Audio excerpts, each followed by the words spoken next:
Власта прави ревизија на клучните историски факти.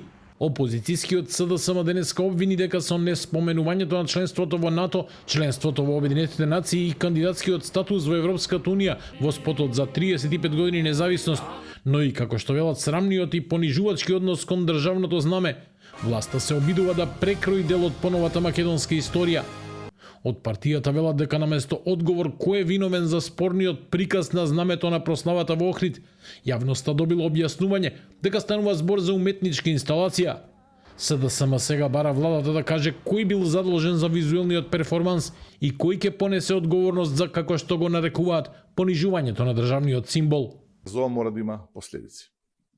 За срамната прослава со понижување на македонските државни символи за знамето, законот јасно предвидува санкции. Според член 4 од Законот за употреба на грбот, знамето и химната, државното знаме исто така јасно е наведено како може да се употребува државното знаме. Има и казнени одредби, тоа е член 30 од овој закон за прекршочна одговорност доколку организаторот на јавен настап погрешка или незнање истакне погрешно знаме. ВМРО-ДПМН ги отфрли обвинувањата, оценувајќи дека СДСМ се обидува да ја омаловажи прославата на 35 годишнината од независноста.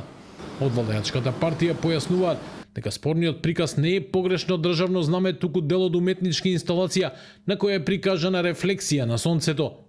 На опозицијата и возвратија и со обвинување дека се против прославата на независноста и дека зад критиките се крие обид да се обезвредни целиот проект.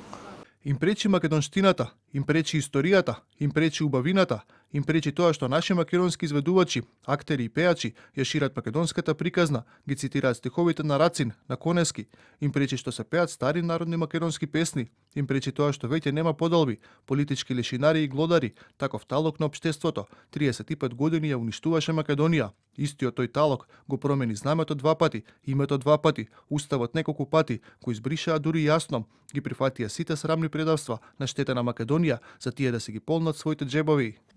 Полемиката почна вчера, откако на прославата во Охрид со која стартуваше карванот Силно светнал ден, на сценската визуализација беше прикажано сонце со 12 наместо со 8 краци, колку што има државното знаме.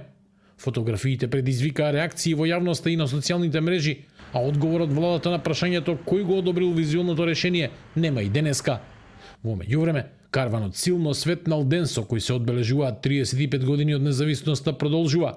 Вечерва се сели во Битола, а утре ќе се одржи во Велес.